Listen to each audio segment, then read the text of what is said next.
Tout dans la vie de César Millan a semblé s'effondrer au moment précis où le monde croyait qu'il avait tout sous contrôle. Pour des millions de téléspectateurs, il était un expert calme et confiant, en comportement canin, capable de se retrouver dans un chaos total, de prendre une laisse et de rétablir l'ordre en quelques minutes. Sa confiance semblait naturelle, ses méthodes semblaient presque instinctives, et son sang-froid brisait rarement devant les caméras.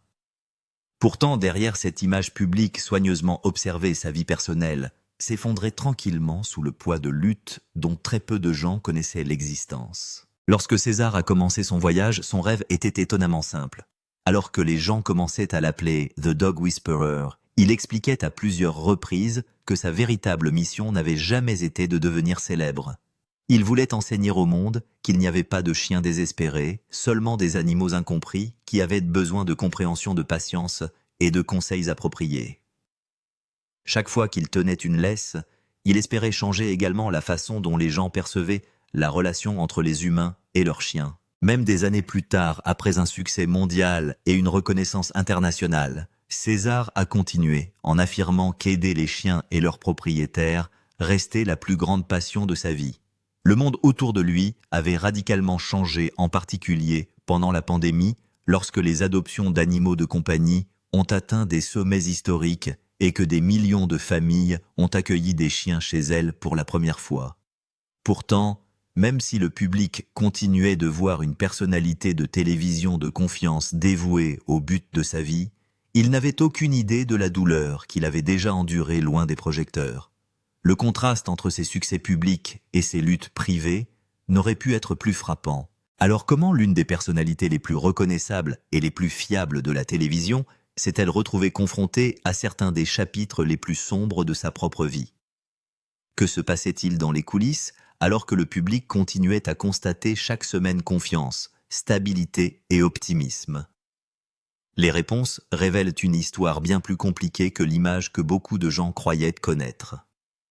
Derrière ce célèbre sourire se cachait un homme confronté au chagrin, à la dévastation financière et aux batailles émotionnelles qui menaçaient de submerger tout ce qu'il avait construit. L'histoire de César Millan a commencé dans des circonstances qui auraient convaincu de nombreuses personnes d'abandonner leurs rêves avant même qu'ils n'aient vraiment commencé.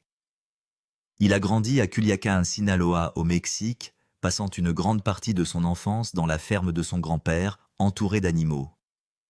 Dès son plus jeune âge, son entourage a remarqué quelque chose de différent dans sa façon d'interagir avec les chiens.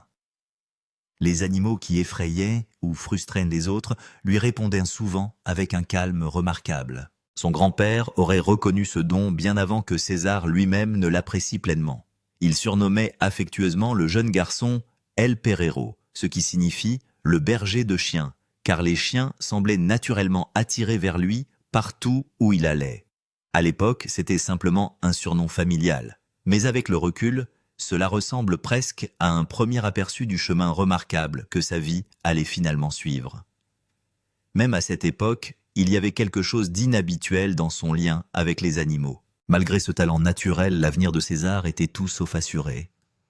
En 1990, à l'âge de 21 ans, il est entré illégalement aux États-Unis avec presque rien d'autre que de la détermination et de l'espoir.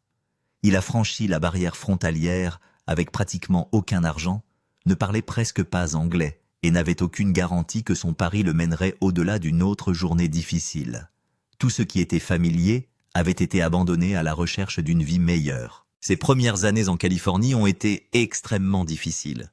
Il y avait des nuits où il dormait sous les viaducs d'autoroute parce qu'il n'avait nulle part où aller. Il acceptait n'importe quel travail qu'il pouvait trouver nettoyant les chenils et effectuant des travaux de base simplement pour survivre encore une semaine. La vie offrait très peu de confort, mais une chose restait constante. Les chiens continuaient à réagir à lui d'une manière qu'il répondait rarement à quelqu'un d'autre. Cette connexion extraordinaire est devenue le seul véritable atout qu'il possédait. Il n'est pas arrivé avec richesse, éducation, relations puissantes ou maîtrise de la langue qui l'entourait. Ce qu'il portait à la place était une compréhension instinctive du comportement canin que personne ne pouvait enseigner ni lui enlever. C'est cette capacité plus que toute autre chose qui a lentement commencé à ouvrir des portes qui semblaient auparavant complètement fermées. Au fil du temps, la nouvelle de son talent inhabituel s'est progressivement répandue parmi les propriétaires de chiens de Los Angeles. Les familles ont commencé à le recommander à leurs amis, après avoir constaté que des problèmes de comportement apparemment impossibles s'amélioraient sous sa direction. Son mariage avec Illusion Wilson en 1994 lui a également fait découvrir des cercles professionnels plus larges, notamment au sein de l'industrie du divertissement.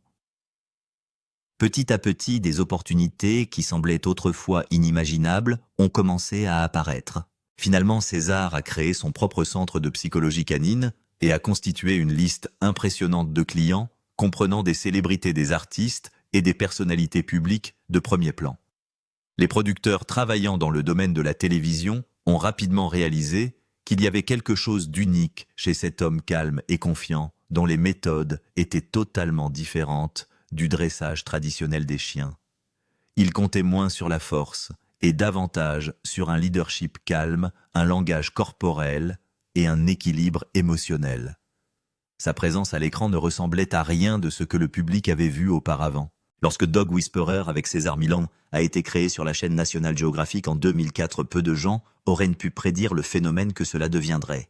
Semaine après semaine, les téléspectateurs ont vu César entrer dans des maisons où des familles effrayées avaient perdu le contrôle de chiens agressifs ou profondément anxieux. En des périodes remarquablement courtes, il a souvent transformé des situations qui semblaient complètement désespérées.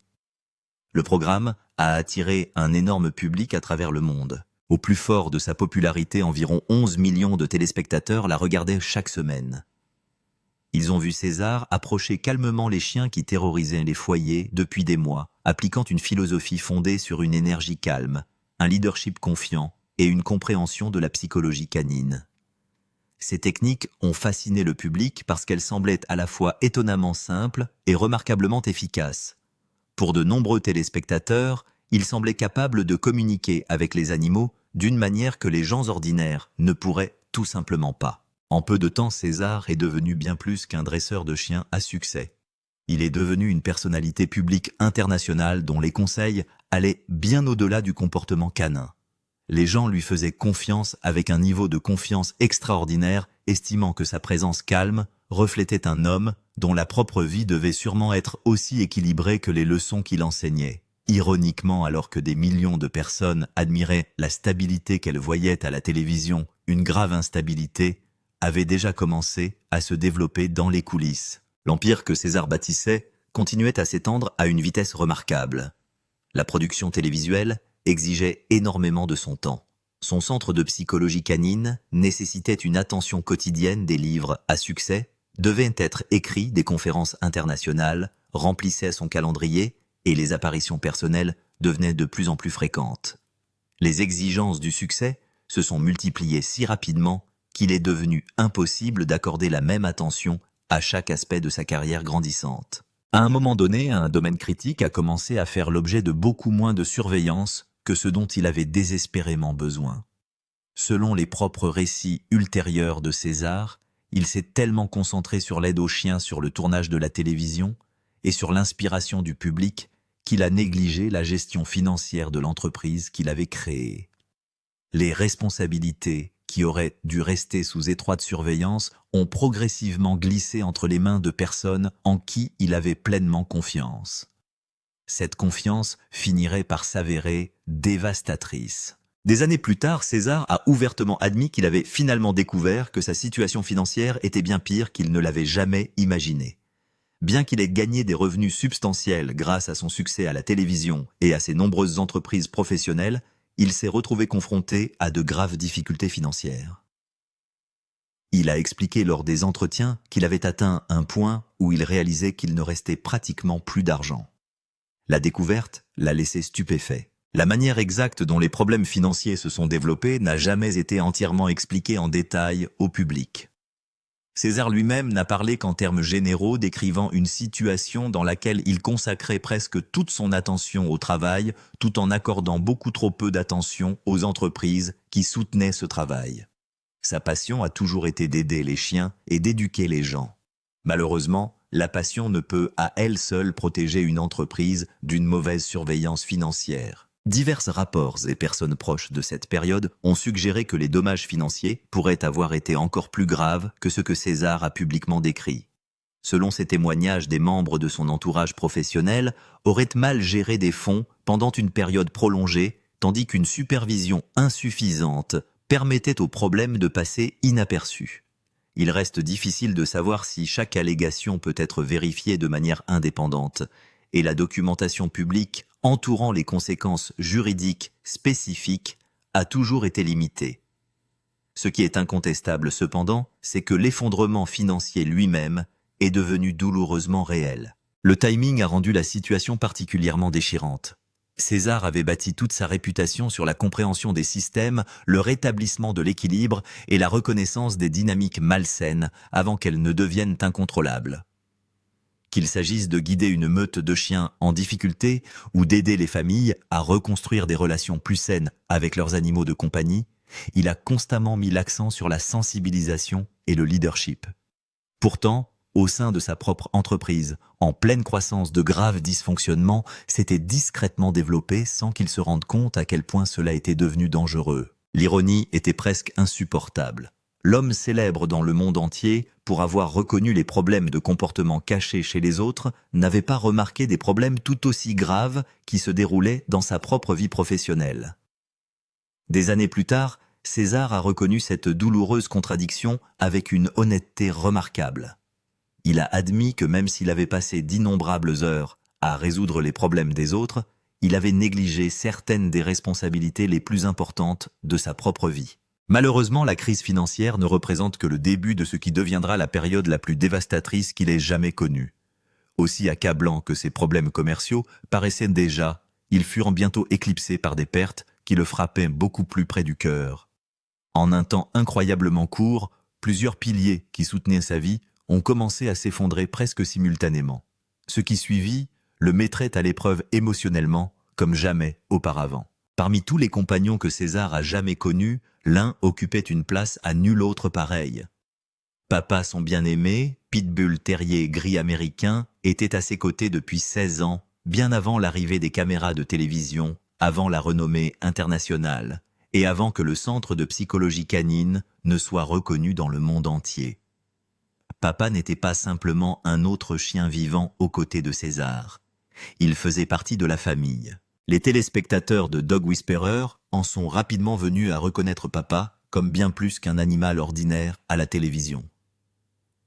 Calme, équilibré et extraordinairement doux, il est devenu l'incarnation vivante de tout ce que César a enseigné. À maintes reprises, Papa a aidé à réhabiliter des chiens agressifs ou craintifs, simplement grâce à sa présence paisible.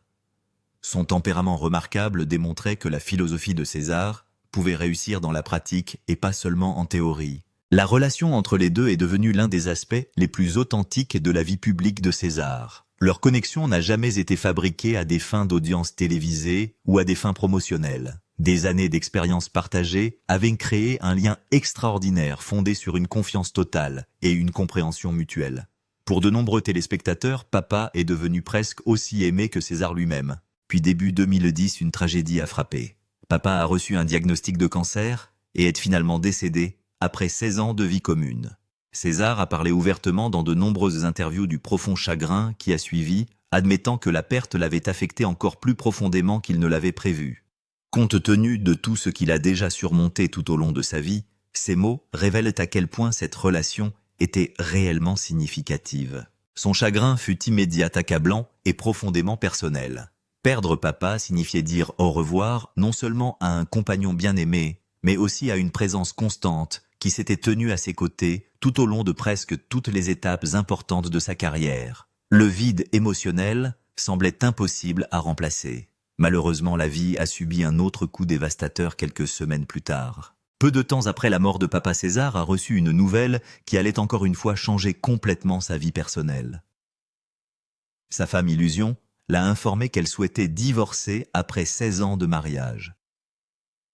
César a admis plus tard qu'il ne l'avait jamais vu venir. Cette annonce l'a laissé émotionnellement brisé et aux prises avec un niveau de dépression qu'il n'avait jamais connu auparavant. Pour César, le divorce représentait bien plus que la fin légale d'un mariage. La famille avait toujours occupé le centre de son identité, et soudain ce fondement semblait s'effondrer sous lui. L'avenir qu'il avait imaginé pour lui, sa femme et leurs enfants a disparu presque du jour au lendemain. C'était une perte qui s'étendait bien au-delà de la relation elle-même. Ensemble, César et Illusion eurent 2 fils, André et Calvin, qu'il aimait profondément. Durant la période la plus douloureuse qui a suivi la séparation, César a déclaré que ses fils lui reprochaient la rupture du mariage et s'éloignaient progressivement de lui. Qu'elle soit temporaire ou non, cette séparation émotionnelle est devenue l'une des expériences les plus difficiles de sa vie. Le sentiment d'être déconnecté de ses enfants a aggravé toutes les autres difficultés qu'il portait déjà. En un laps de temps étonnamment court, tout a semblé s'effondrer d'un seul coup. Il a perdu papa, le fidèle compagnon qui avait partagé presque tous les chapitres de son voyage. Il a perdu son mariage, la structure familiale qui avait ancré son monde personnel pendant 16 ans. Il a perdu sa stabilité financière et en même temps, il s'est senti de plus en plus éloigné des 2 fils qui comptaient le plus pour lui. Avec le recul, César a décrit à plusieurs reprises cette convergence de chagrin comme le point le plus bas qu'il ait jamais atteint tant sur le plan émotionnel que psychologique.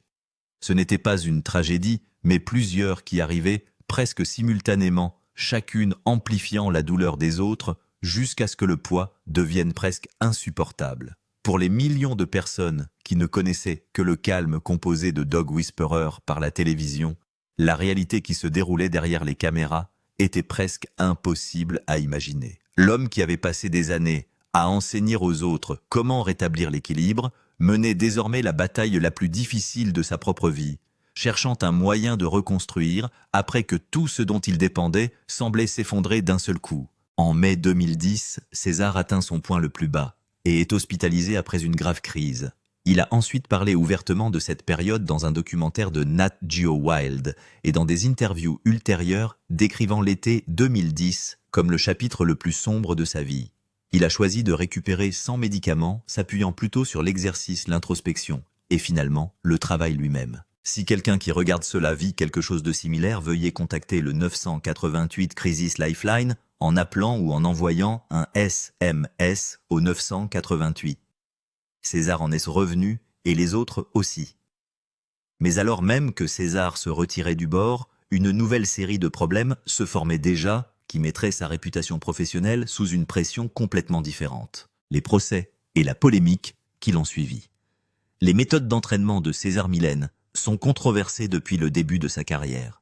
Sa philosophie de leadership de meute, qui implique que le propriétaire établisse une autorité calme et affirmée sur son chien, plutôt que de s'appuyer uniquement sur un dressage basé sur les récompenses, l'a mise en désaccord avec une partie importante de la communauté professionnelle du comportement animal presque dès le premier jour. L'American Veterinary Society of Animal Behavior s'oppose depuis 2008 aux méthodes de dressage basées sur la domination, arguant que les corrections physiques et les rôles alpha pourraient provoquer de la peur et de l'anxiété chez les chiens plutôt qu'un véritable changement de comportement. Le désaccord professionnel est devenu une crise publique en 2016 lorsqu'un épisode de son émission César 911 a diffusé des images d'un chien mordant un cochon lors d'une séance d'entraînement. Environ 10 000 personnes ont signé une pétition affirmant que les méthodes de Millen étaient inhumaines et Los Angeles Animal Control a lancé une enquête. L'enquête s'est terminée le mois suivant, le bureau du procureur du comté de Los Angeles, trouvant des preuves insuffisantes et déclarant que ces méthodes étaient sûres et humaines. Aucune accusation n'a été déposée, mais les atteintes à la réputation causées par les gros titres ont persisté longtemps après la clôture de l'enquête. La situation du procès était un désastre total. En 2006, un producteur de télévision affirmait que son chien avait été blessé au centre de psychologie canine. Puis en 2015, une infirmière a intenté une action en justice qui a déclaré avoir subi de terribles blessures lorsqu'un pitbull entraîné au centre l'avait attaqué. Le procès de Lydia Matisse en 2017 a été de loin le plus choquant. Elle a affirmé que le pitbull de César Junior avait attaqué plusieurs personnes et chiens. La poursuite alléguait même que le pitbull avait rendu vivant un chien appartenant à la reine Latifa, et que César avait ordonné à son équipe de dissimuler le tout en mentant et en disant que le chien avait été heurté par une voiture. Diriger un immense empire de dressage de chiens alors que votre propre animal de compagnie est censé courir partout provoquant le chaos et forçant une dissimulation impliquant la reine Latifa est une leçon spectaculaire de terrible image de marque. César a finalement été démis de ses fonctions de défendeur dans l'affaire Matisse et les autres poursuites ont abouti à des règlements à des conditions non divulguées. Aucune d'entre elles n'a abouti à des accusations criminelles ou à des condamnations. Mais l'accumulation de contestations judiciaires au cours de cette période a créé un récit autour de César qui s'inscrivait inconfortablement à côté de l'image calme et digne de confiance que la série avait bâtie. Apparemment, ses proches pendant les années de procès ont affirmé que le stress de défendre ses méthodes et sa réputation était en même temps important même pour quelqu'un qui avait déjà vécu 2010. Et juste au moment où la plupart des gens auraient pu s'attendre à ce que la controverse s'apaise enfin, une toute nouvelle vague de fausses allégations est arrivée en 2025 et est devenue virale d'une manière véritablement difficile à observer. Le canular de 2025 qui a failli détruire sa réputation. Début 2025, une vague de vidéos a été diffusée sur YouTube, TikTok et Facebook, affirmant que César Millen avait été reconnu coupable de crimes graves, notamment de cruauté envers les animaux et de fraude, et qu'il était soit en prison, soit en route vers cette destination. Les vidéos étaient astucieuses, dramatiques, et se propageaient incroyablement rapidement sur des plateformes qui n'étaient pas particulièrement intéressées à vérifier si tout cela était réellement vrai. Des millions de personnes ont vu le contenu avant que quiconque ait la possibilité de le démystifier. Les affirmations étaient complètement fausses. Distractify a enquêté directement sur la rumeur et a confirmé qu'il n'y avait aucune preuve crédible d'une arrestation ou d'accusation criminelle. Et César publiait activement sur son Instagram et faisait des apparitions publiques au moment exact où le canular affirmait qu'il était derrière les barreaux. Les vidéos suivaient un modèle qui est devenu malheureusement courant dans les contenus de potins sur les célébrités. Des voix off générées par l'IA, une musique de fond dramatique, aucune source vérifiable, et un titre conçu pour être cliqué avant que quiconque ne pense à le remettre en question. Les dégâts, causés par un canular massif comme celui-ci, ne disparaissent pas simplement grâce à une petite vérification des faits. La plupart des gens qui ont vu le mensonge original et y ont cru ne verront jamais la correction. L'équipe de César a tenté de riposter et les réseaux sociaux ont fini par apposer des étiquettes d'avertissement sur certains messages, mais les vidéos s'étaient déjà répandues partout. Pour un homme qui a passé des décennies à bâtir une réputation basée sur la confiance, voire de fausses histoires sur les peines de prison explosées sur Internet, était un cauchemar moderne et brutal. Passer 30 ans à convaincre le public qu'une personne peut apprivoiser des animaux sauvages pour ensuite faire croire instantanément à Internet que cette personne est un criminel endurci à cause d'une vidéo virale est un rappel spectaculaire de l'inutilité d'une bonne réputation. Les proches de César disent que le canular de 2025 l'a bouleversé plus que beaucoup ne le pensent. C'était en partie parce qu'il y avait tellement de fausses déclarations et en partie parce que de nombreux fans les croyaient sans se poser de questions. Des sources décrivent un homme qui a travaillé dur pendant des années pour améliorer son image publique après un procès pour ensuite voir de fausses histoires ruiner une partie de cet effort en quelques jours seulement. Internet a ajouté à son histoire un chapitre qu'il n'a pas du tout écrit. Mais voici la partie de l'histoire de César Millen que le récit tragique risque toujours d'enterrer, car le comeback qu'il a construit après 2010 est véritablement l'un des plus impressionnants de l'histoire de la télé-réalité. Un retour auquel personne ne s'attendait d'une telle ampleur. Après son hospitalisation en 2010, César n'a pas disparu. Il est revenu lentement et délibérément, choisissant de reconstruire d'une manière qui reconnaissait ce qui s'était passé plutôt que de s'en cacher. Il a rendu public cette période sombre dans un documentaire sauvage de Nat Geo, ce qui était une décision véritablement courageuse pour un homme dont toute la marque reposait sur l'idée d'un leadership calme et compétent. Admettre qu'il avait perdu le contrôle de sa propre vie n'était pas une décision évidente en matière de relations publiques, mais elle s'est avérée être la bonne. Le travail télévisuel s'est poursuivi. Sa série National Geographic Better Human, Better Dog est toujours diffusée et son audience sur les réseaux sociaux compte désormais plus de 21 millions de personnes. En mars 2025, il a lancé la PAC Leadership Community, un abonnement de coaching virtuel en direct qui permet aux fans d'accéder directement à lui via des sessions hebdomadaires. il s'est associé à XL Brand sur une nouvelle gamme de produits pour animaux de compagnie. L'aspect commercial, la partie qu'il avait auparavant négligée, serait désormais gérée avec beaucoup plus d'attention qu'il ne l'était pendant les années où l'Empire a failli s'effondrer. La relation entre César et ses fils s'est apparemment beaucoup améliorée au fil des années. César a admis, lors d'entretiens, que rétablir ses liens familiaux et devenir grand-père étaient les plus grandes réalisations de tout son rétablissement. Le divorce d'avec l'illusion s'est complètement terminé et tous deux ont continué leur vie. Les initiés qui fréquentent César ces jours-ci disent qu'il parle de sa rupture de 2010 sans aucune honte. Passer des années à expliquer à des millions de foyers exactement comment maintenir une meute parfaite et ordonnée pendant que votre propre structure familiale implose complètement est un rappel brutal que la vie ne se soucie pas du statut d'expert d'une personne. Il s'est également remarié. Son deuxième mariage ajouta un nouveau chapitre à l'histoire personnelle que les années sombres semblaient complètement clore. L'homme qui a touché le fond en 2010 dirigeait en 2025 une activité médiatique en pleine croissance, maintenant l'un des plus grands abonnés sur les réseaux sociaux dans le monde des animaux de compagnie, et continuant à faire ce qui a tout déclenché. Entrer dans une pièce avec un chien difficile, rester calme et améliorer les choses. Et le tableau complet de l'histoire de César Millan, de la tragédie et du retour ensemble en dit long sur ce qui se passe lorsque quelqu'un refuse de laisser le pire chapitre être le dernier. L'histoire exceptionnelle de César. La vie de César Millan est tellement ridicule qu'elle semble complètement inventée. Il est passé de traverser illégalement la frontière et de dormir sous une autoroute à avoir 11 millions de téléspectateurs hebdomadaires, perdant tout son argent, traversant un divorce brutal, se retrouvant à l'hôpital, faisant face à des poursuites judiciaires massives et survivant à un canular viral non vivant avant de finalement faire un retour. N'importe lequel de ces événements pourrait constituer son propre film. Le fait que tout cela soit arrivé à un seul homme au cours d'une seule vie est vraiment difficile à accepter.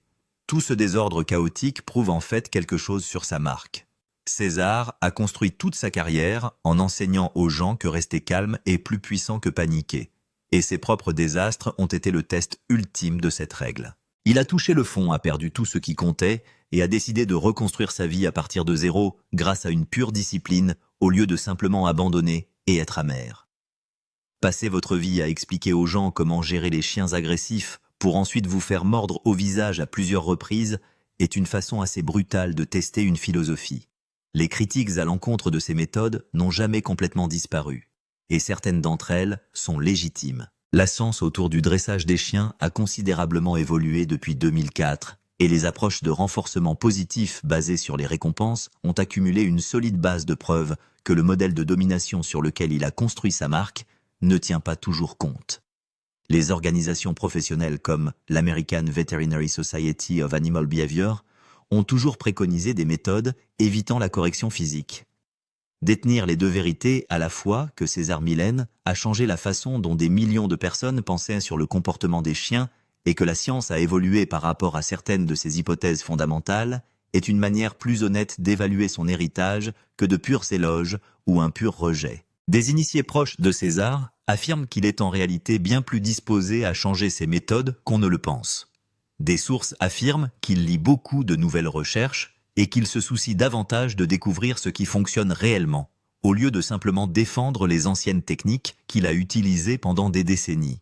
Personne ne sait si ce nouvel état d'esprit changera un jour son style de formation publique, et son public attend toujours de voir un véritable changement. Pourtant, personne ne peut nier qu'un homme qui a escaladé une barrière frontalière avec $0 et qui a fini par avoir plus de 20 millions de followers en ligne est une immense réussite.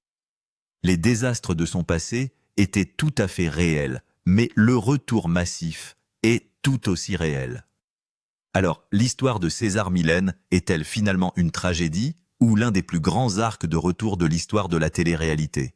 Et ce qui est arrivé à sa réputation en 2025 change-t-il la façon dont les fans voient tout ce qui a précédé? Partagez vos réflexions avec nous dans la section commentaires. N'oubliez pas d'aimer, de partager et de vous abonner pour en savoir plus. Cliquez également sur la vidéo suivante qui s'affiche sur votre écran. Vous l'apprécierez.